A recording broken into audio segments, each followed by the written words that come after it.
Olá, começa agora mais uma edição do Tech Startups, o nosso programa voltado para tecnologia e inovação no agronegócio. Segue a gente nas redes sociais, @agromaistv. Lá você vai ficar por dentro de tudo sobre o agro, esse setor que move a economia do nosso país. No programa de hoje, vamos mergulhar no universo da segurança hídrica. Uma startup está revolucionando a forma de como encaramos a gestão da água, transformando desafios em oportunidades e gerando um recurso tão valioso quanto o ouro, a compensação de água. A Quelimo, startup argentina, que tem crescido no Brasil, está na vanguarda dessa transformação, implementando projetos que prometem um futuro mais verde e com segurança hídrica para as comunidades, empresas e para o setor do agronegócio. Para este bate-papo, a gente recebe Juan Rios, que é gerente de soluções climáticas da Quelimo. Juan, seja muito bem-vindo. Obrigado pela participação. Obrigado, Bruno. Um prazer estar aqui com vocês e obrigado pelo convite. Juan, como é que a gente pode definir a forma clara do conceito compensação de água e como a Quelimo gera através desses projetos? Na verdade, Bruno, aqui Limo a gente trabalha com a entrega de benefícios volumétricos para as empresas parceiras que fazem parte de nossos projetos, né? Então, o que são esses benefícios volumétricos? São metros cúbicos de água que são resultados dos projetos que a gente desenvolve para as empresas e são água que a gente devolve às bacias com maior estresse hídrico, né? Então, esses benefícios volumétricos, eles conseguem ser auditáveis, rastreáveis e eles são gerados em territórios com alto estresse hídrico, né? Então, o que a gente faz para as empresas que participam desses projetos é, de alguma forma, compensar a água que eles utilizam nas suas operações no dia a dia através desses projetos de impacto climático para a restauração das bacias hidrográficas. Como é que funciona na prática esses projetos? A gente criou um modelo inovador dentro da Quilimo que junta as empresas que têm metas de segurança hídrica com os agricultores que têm interesse em mudar suas práticas de irrigação. E por que a gente trabalha com os agricultores, né? Para que as empresas consigam atender essas metas de segurança hídrica. A agricultura, ela consome 70% de água a nível global. E a Climo conhece e sabe que a agricultura é um veículo importante para a gente conseguir conservar e reabastecer as bacias com estresse hídrico. Então, quando a gente começa um projeto com uma empresa, a gente muda as práticas de irrigação dos agricultores, eles vão receber também uma recompensação financeira por participar desses projetos de impacto climático, né, focado na conservação da água, e as empresas promovem práticas sustentáveis na agricultura, né, que é outro objetivo e propósito da Quilimo. Quais são a gente vê outras empresas oferecendo algo parecido, né? Essa abordagem de vocês em relação a outras iniciativas de gestão hídrica e de conservação de recursos naturais. O que torna esses projetos de vocês únicos e eficazes nessa compensação de crédito? Eu diria que o nosso diferencial, Bruno, está em que a Quilimo traz a água como um tópico importante na agenda climática dos países onde nós trabalhamos, né? E além desse modelo de negócio que acabo de explicar, né, que junta as empresas com os agricultores, nós também procuramos garantir a disponibilidade de água para as comunidades dos ecossistemas, né? E até mesmo para as empresas, porque elas conseguem mitigar riscos operacionais de seu dia a dia, já que se elas investem nesses projetos de segurança hídrica, elas vão garantir a disponibilidade de água e, com isso, elas vão garantir também a continuidade do seu negócio. Então, são projetos que beneficiam tanto os agricultores, que vão obter uma recompensação financeira por participar dos projetos, que vão começar a adotar práticas sustentáveis de irrigação. Vamos beneficiar também as comunidades que vão também ter disponibilidade de água por mais tempo e as empresas que vão mitigar seus riscos ao investir nesses projetos, né? quais são as áreas que vocês hoje estão atuando aqui no Brasil, né? E de que forma, né, vocês selecionam essas áreas? Tem alguma métrica, alguma metodologia para atuar em determinadas regiões? Como é que funciona? Quando a gente vai desenvolver um projeto de impacto climático focado nessa conservação e restauração das bacias hidrográficas, a gente faz uma análise dos territórios, né, para entender se o território tem um problema de estresse hídrico, né, que significa que a bacia que está nesse território pode ficar com escassez de água ao meio e longo prazo e isso pode afetar a disponibilidade de água para as comunidades, os agricultores e as empresas. Quando nós detectamos esses territórios com estresse hídrico, nós trabalhamos e trazemos os projetos para as corporações que são implantados, né, através de intervenções com os agricultores desse mesmo território. Aqui no Brasil, a gente tem dois projetos importantes, um na bacia do PCJ, aqui no interior de São Paulo, que é a bacia de Piracicaba, Capivari e Jundiaí, e a gente vai começar ainda este mês um outro projeto na bacia do Rio das Velhas, no centro de Minas Gerais, né? Então são projetos que justamente iniciam a causa do estresse hídrico que tem nessas regiões, mas o Brasil tem muitos outros estados com estresse hídrico e a gente está sempre procurando falar com empresas e outros stakeholders para desenvolver projetos que visam a conservar e a restabelecer as bacias desses territórios.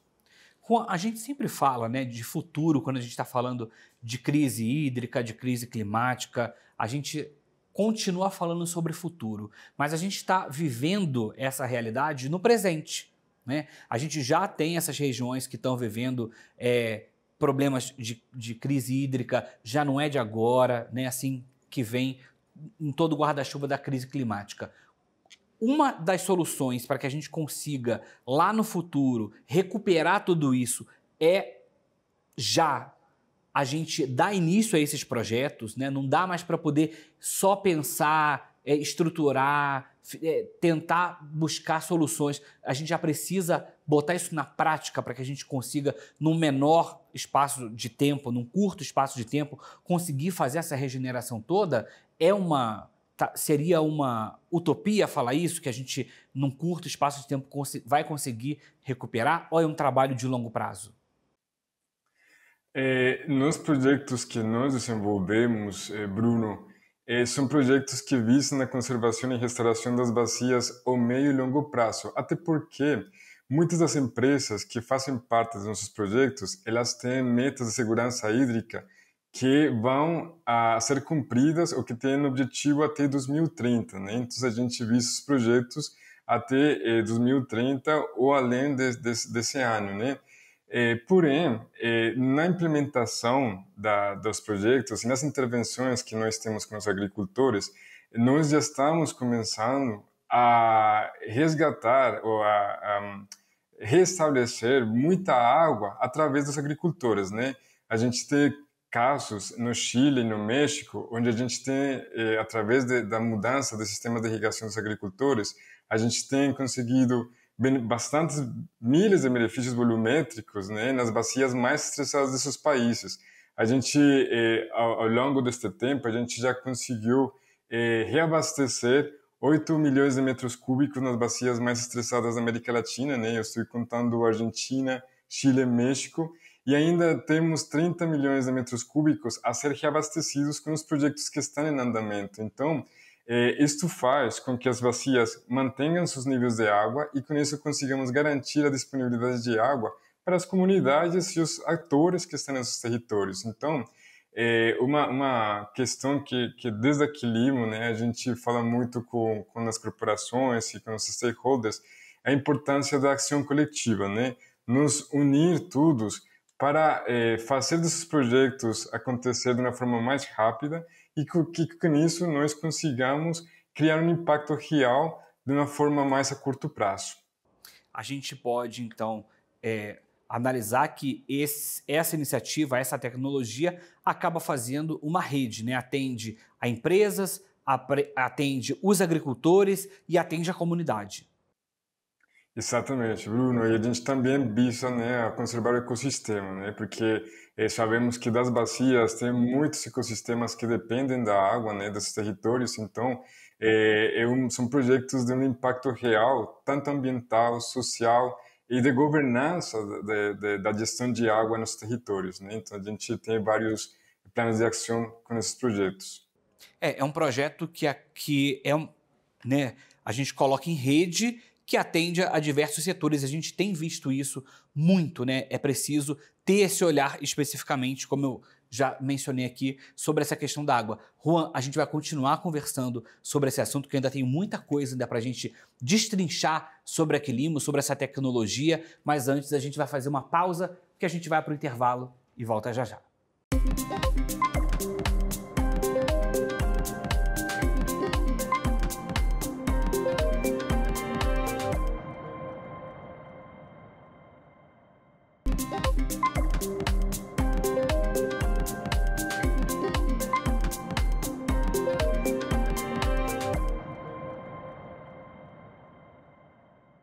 Já estamos de volta com o Tech Startups. Segue a gente aí nas redes sociais, @agromaistv. A gente continua por aqui o bate-papo com o Juan Rios, que é gerente de soluções climáticas da Quilimo. Juan, a gente estava falando sobre essa importância, né, da questão da gestão hídrica. Eu queria saber como é que a Quilimo garante a transparência, né, e a rastreabilidade dessa compensação da água. Bruno, nós, através da nossa tecnologia, da nossa plataforma de inteligência artificial, nós juntamos e coletamos, né, dados georreferenciados satelitais que conseguem ser monitorados de forma remota. E, além disso, nós seguimos metodologias auditáveis, né, para justamente garantir a rastreabilidade desses benefícios volumétricos gerados através dos nossos projetos, né?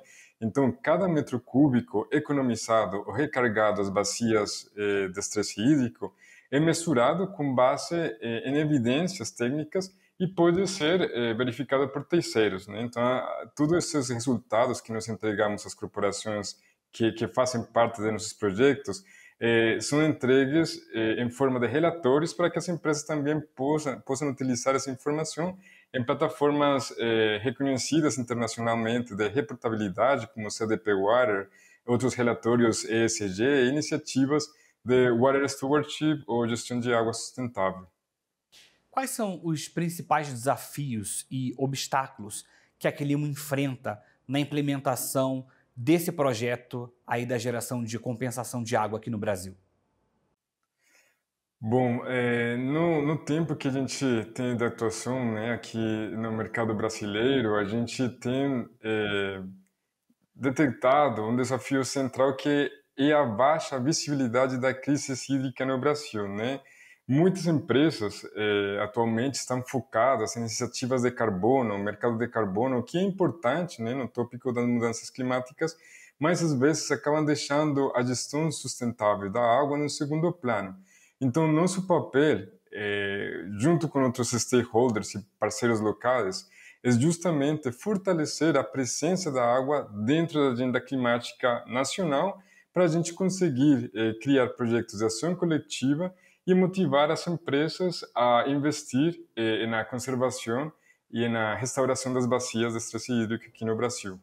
Aqui no Brasil a gente tem as áreas irrigadas, né, por exemplo, na região da Bahia e em Minas Gerais também a gente tem, né, que se obteve água por conta, né, da irrigação, né? Foi preciso um projeto para que fizesse com que a água chegasse nessas regiões, como por exemplo na região de Petrolina e Juazeiro na Bahia, né, ali no Jaíba em Minas Gerais, né? A gente tem o Cerrado Mineiro que produz café, que tem um consumo alto de água e precisa dessa água para a produção. Então são regiões importantes, que hoje são importantes regiões produtoras que precisam da água, mas que precisa de todo esse trabalho de que leve a água para lá e faça essa gestão hídrica para que a região consiga ser produtiva. Nesse universo que a gente tem aqui no Brasil, que a gente tem diversos biomas, um país totalmente tropical, com distâncias, né, continentais, vocês encontram uma barreira para conseguir mapear tudo isso e conseguir fazer com que a tecnologia de vocês possa ser instalada numa escalada grande, que possa atender todas essas regiões? Tem diferenças por conta dos biomas? Como é que funciona? Sim, Bruno, na verdade, esse não seria um problema para a nossa tecnologia, né? A Quilimo, ela desenvolveu uma plataforma de inteligência artificial, né? Que, como eu falei, ela coleta dados geográficos satelitais e ela te consegue medir a umidade do solo das culturas, né? Então, independentemente do tipo de bioma, ou do ecossistema, ou da região, a nossa plataforma consegue monitorar as culturas, né, dos produtores rurais. O importante, né, é a gente ter conhecimento de que nessa região existe um problema de estresse hídrico ou se tem uma bacia com estresse hídrico que a meio e longo prazo possa trazer escassez de água para as agricultores, a produção rural desse território, né? Mas com a nossa plataforma de inteligência artificial, independentemente da região ou do tipo de cultivo, a gente consegue entregar recomendações aos agricultores de quando e quando irrigar suas culturas para eles terem um uso mais eficiente de água e, com isso, conseguir economizar do recurso hídrico. Além dos benefícios ambientais e econômicos diretos que a tecnologia traz, quais são os outros impactos positivos que o projeto da Quelimo pode gerar para as comunidades, para os agricultores e para a sociedade como um todo? Quando os agricultores eles fazem parte, né, quando eles entram a ser uma parte importante, né, dos nossos projetos, eles entram também a um programa de pagamento por serviço ecossistêmico, né, que é uma recompensação financeira por eles seguir as nossas recomendações de irrigação e mostrar que eles realmente estão fazendo economia de água na produção rural, né? Então, além da promoção e além da adoção de práticas sustentáveis de uso de água, eles conseguem ter esse pagamento para serviço ecossistêmico como remuneração econômica. Para as comunidades da região, a gente tem monitorado em outros países, como o México, aumento de trabalho, né, por aumento em produção rural, né, a causa desse bom manejo do recurso hídrico, mas também garantir a disponibilidade de água potável para as comunidades que moram nesses territórios, né? Então, esse é o benefício social muito grande que a gente quer trazer na conservação do recurso hídrico, além também de outras capacitações que a gente faz com os agricultores para criar consciência da importância da água e da importância, né, da economia deste recurso na produção rural. Agora, olhando para o futuro, a longo prazo, qual a sua visão sobre esse papel da geração de compensação de água, como é proposta aí pela Quilimo, né, na gestão sustentável dos recursos hídricos aqui no Brasil e também no mundo? Sim, nossa visão, como eu falei, Bruno, é principalmente colocar a água, né, num lugar de destaque na agenda climática global, né? Para isso, o futuro já está exigindo a implantação de soluções tecnológicas, a inteligência artificial, né, que combine ciência, mas também a colaboração e resultados mostrados em impacto real, né? Então a gente desde a Quilimo promove muito esses projetos de ação coletiva, né? A gente traz em nossos projetos não só as empresas, mas também atores do governo, ONGs, associações, cooperativas, eh, todos os atores que estão envolvidos no uso de água das bacias hidrográficas, né? Então a gente fornece tecnologia, a gente também promove a cooperação e a união entre todos os atores para que a gente consiga continuar entregando os benefícios volumétricos de forma transparente e verificável e com isso garantizamos a disponibilidade de água para as comunidades, ecossistemas e as corporações. Até porque quando a gente olha para esse cenário da água, né, o acesso está cada vez mais crítico, né, para um futuro do planeta, né? Historicamente, a água tem sido percebida aí como um recurso abundante e de baixo custo, o que levou, né, a uma gestão totalmente ineficiente da água e a gente está vendo essa situação agora, né? A gente já enxerga isso e quando a gente olha para um longo prazo, a gente vê uma situação mais complicada se a gente não começar a fazer um trabalho agora, né? Exatamente, Bruno. Então, por isso a gente, como falei, nós já temos vários projetos em outros países da América Latina, né? Especificamente México, Chile, Argentina, nos Estados Unidos estamos começando projetos e nós queremos trazer também toda essa experiência que nós temos do desenvolvimento de projetos de impacto real na conservação da água para o Brasil, né? A gente já tem esses dois projetos, mas continuamos conversando com múltiplos stakeholders, com várias empresas de diversos setores, agricultores, ONGs, para nós nos juntar nessa gestão que queremos, né, para conservar a água como recurso importante, né? E a Quilimo traz essa tecnologia como uma inovação bem diferente, né? Porque a gente quase não ouve falar sobre essa questão de compensação de água. A gente fala muito de crédito de carbono, mas de água a gente não tem falado muito. Isso é inovador. Inclusive, vocês entraram para a lista de empresas mais inovadoras de 2025, né?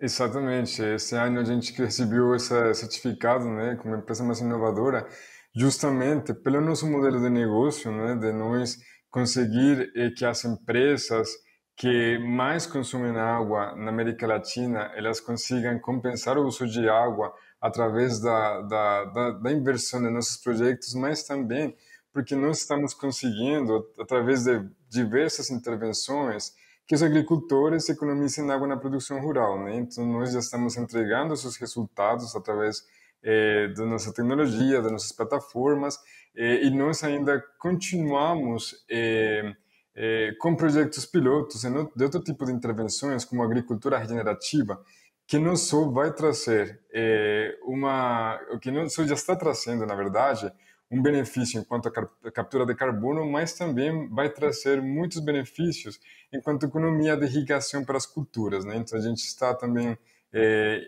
promovendo práticas de agricultura regenerativa que tem bases científicas, bases tecnológicas e com isso, né, continuamos com o nosso modelo de inovação para a conservação das bacias. Quando você fala da atuação na América Latina, como é que tá, né? Não precisa ser um ranking, né? Mas como é que tá essa situação quando a gente compara o Brasil, que tem uma agricultura bastante sustentável, está investindo nisso, com outros países que vocês atuam na América Latina? Realmente, Bruno, quando nós analisamos territórios da América Latina, nós percebemos, né, que tem países que têm estresse hídrico mais notável do que outros, né? Então, quando a gente olha no Chile ou no México, que são os países onde a gente atualmente tem mais projetos, realmente lá tem territórios com escassez hídrica muito visível, né? Então, por isso a gente tem mais tempo, né, atuando nesses países. Aqui no Brasil, ainda o tema da escassez hídrica não é tão visível, né? Mas a gente conversando com atores locais, né, como a Agência Nacional de Águas, como consórcios de bacias ou comitês de bacias aqui no Brasil, a gente percebe, né, segundo estatísticas, que a meio e longo prazo o Brasil poderia ficar na mesma situação na que está Chile e o México, né? Então, o que a gente quer trazer com nossos projetos é justamente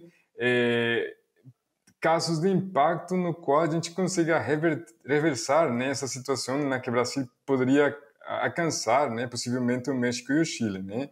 A gente quer trabalhar com as empresas para que desde agora elas comecem a investir nos projetos de impacto climático para nós garantir a disponibilidade de água nessas bacias e com isso que as mudanças climáticas, né, não afetem ou não faça com que o Brasil possa ter uma crise de escassez de água tão grande enquanto esses outros países, né? Então é isso que a gente está trabalhando aqui no Brasil, né? E por isso que a gente está entrando também aqui no país. Muito importante que o Brasil já esteja e dando passos nesse sentido agora, para que a gente não precise enfrentar a crise hídrica, a escassez hídrica, para que se faça algo, alguma coisa que se desenvolva tecnologias e mecanismos para que a gente consiga recuperar isso. Juan, quero te agradecer demais pela participação aqui no Tech Startups. Muito obrigado. Tendo novidades, as portas estão super abertas. O programa de hoje fica por aqui. Obrigado pela sua participação, pela sua audiência. E se você quiser assistir essa e outras edições do Tech Startups, é só acessar o nosso canal no YouTube, @AgroMaisTV. Até a próxima!